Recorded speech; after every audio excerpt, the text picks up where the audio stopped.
Hello everyone, welcome back to knowledge centre. आज हम पढ़ेंगे about the circular flow of income.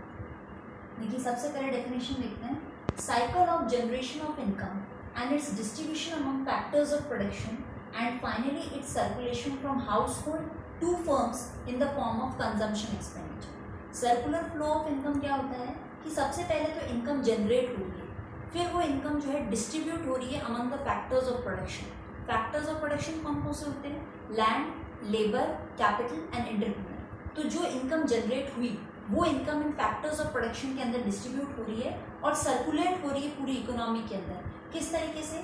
House होल्ड से फर्म, अगेन फर्म से हाउस होल्ड तक, अगेन एंड अगेन एक कंटिन्यूस प्रोसेस है मनी सर्कुलेशन का। That is known as circular flow of income. और ये सारा जो एक्सपेंडिचर किया जा रहा है, जो ये सारा फ्लो है, ये किस फॉर्म में किया जा रहा है? कंजम्पशन एक्सपेंडिचर, यानी कि कंजम्पशन के ऊपर जो खर्चा हो रहा है। तो कहने का मतलब है कि सर्कुलर फ्लो ऑफ इनकम क्या है? जो भी डिस्पोजेबल इनकम है वो एक सेक्टर से दूसरे सेक्टर में कंटिन्यूसली जो है फ्लो होती रहती है। देखिए, सबसे पहले इसमें 3 स्टेजेस होते हैं। सबसे पहला होता है प्रोडक्शन फेज, यानी कि सबसे पहले क्या होगा? गुड्स एंड सर्विसेज का प्रोडक्शन होगा। After that income phase, goods and services को आप सेल करोगे तो आपको क्या मिलेगी? इनकम मिलेगी। After that third phase is the expenditure phase. आपके हाथ में अगर इनकम है तो उस इनकम से को आप खर्च करोगे, that is known as the expenditure phase. तो ये तीनों फेज जो है ये एक सर्कल के फॉर्म में चलते रहते हैं। प्रोडक्शन होगा, प्रोडक्शन से इनकम होगी, इनकम होगी तो उसको हम स्पेंड करेंगे, उससे एक्सपेंडिचर करेंगे। ये जो तीनों फेजेस हैं, ये जो तीनों प्रोसेसेस हैं, ये कंटिन्यूसली चलती रहती है। अब हम देखते हैं टाइप्स कि सर्कुलर फ्लोज जो है वो कितने टाइप्स के होते हैं। पहला है रियल फ्लो और दूसरा है money flow. Real flow is also known as physical flow और the actual flow. Real flow कौन सा फ्लो होता है? Without the involvement of money, यानी कि जिसमें मनी का कोई भी इन्वॉल्वमेंट, मनी का सर्कुलेशन नहीं हो रहा है। जैसे हम देखते हैं, 2 सेक्टर्स लेंगे हम इसमें, हाउस होल्ड एंड फर्म। ठीक है, अब हम देख रहे हैं कि हाउस होल्ड फर्म में प्रोडक्शन कौन करता है? गुड्स एंड सर्विसेज का फर्म। तो फर्म जो है गुड्स एंड सर्विसेज किसको प्रोवाइड कर रहा है? House hold. और बदले में हाउस होल्ड क्या दे रहा है फर्म को? Factor services. हमने पढ़ा था कि फैक्टर्स ऑफ प्रोडक्शन होते हैं land, labour, capital and entrepreneurship. तो ये जो फैक्टर्स ऑफ प्रोडक्शन है ये हाउस होल्ड के पास, लैंड, लेबर सब हाउस होल्ड से ही तो जाएगा। तो land, labour, capital and entrepreneurship, everything is with house hold.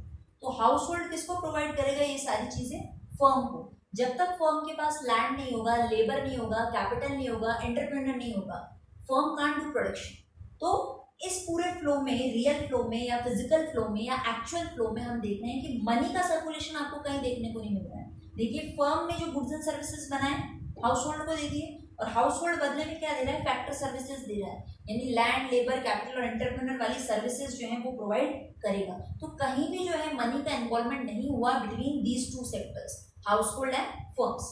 अगर हम बात करें मनी फ्लो की, money flow is also known as the nominal flow. और इसके अंदर क्या होता है? Name itself is suggesting that money का इन्वॉल्वमेंट होगा ही होगा। आइए देखते हैं कैसे। Again 2 sectors are there, household and firms.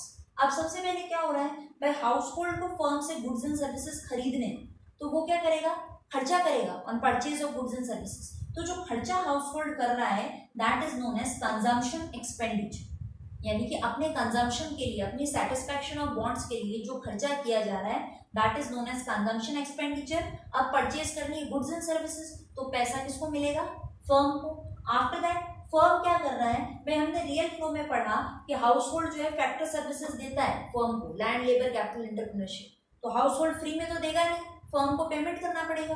तो यहाँ पर जो है हम देखते हैं कि फर्म जो है उन जो फैक्टर्स ऑफ प्रोडक्शन थे उनका पेमेंट कर रहा है, इसको? हाउस होल्ड को। तो यहाँ पर हमने देखा कि दोनों ही जगह मनी का इन्वॉल्वमेंट नहीं था और मनी फ्लो में दोनों ही जगह जो है मनी का इन्वॉल्वमेंट था। पहले पैसा जो है हाउस होल्ड से फर्म के पास जा रहा है कंजम्पशन एक्सपेंडिचर के फॉर्म में, एंड आफ्टर दैट पैसा जो है फर्म से हाउस होल्ड के पास आ रहा है फैक्टर पेमेंट के फॉर्म में। सो हम कह सकते हैं कि रियल फ्लो में किसी भी तरह का मनी का इन्वॉल्वमेंट नहीं है एंड मनी फ्लो के अंदर दोनों ही तरफ से जो है मनी का इन्वॉल्वमेंट होता है।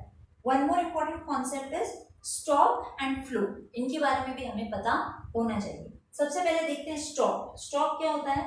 Value of variable at a point of time, यानी कि एक पर्टिकुलर पॉइंट ऑफ टाइम पे आपके जो वेरिएबल है, जो स्टॉक है या जो माल है, उसकी क्या वैल्यू है वो कहलाती है स्टॉक। जैसे मान लीजिए 1 जनवरी 2018 को मेरे बैंक अकाउंट में 50,000 रुपीज, तो वो बात हो रही है सिर्फ 1 जनवरी 2018 की, 50,000 रुपए सिर्फ उस पर्टिकुलर दिन की बात हो रही है, तो ये क्या कहलाएगा, एक स्टॉक वेरिएबल। वहीं अगर हम फ्लो को देखते हैं तो value of variable during a period of time, यानी कि हम एक पूरे पीरियड, एक पर्टिकुलर टाइम पीरियड की बात कर रहे हैं। जैसे कि एग्जांपल हम ले सकते हैं कि the monthly salary of Ramesh is ₹60,000, तो पूरे मंथ की सैलरी आप बता रहे हो उसको, पूरा मंथ यानी कि 30 डेज का एक पीरियड कवर हो रहा है, that is known as flow.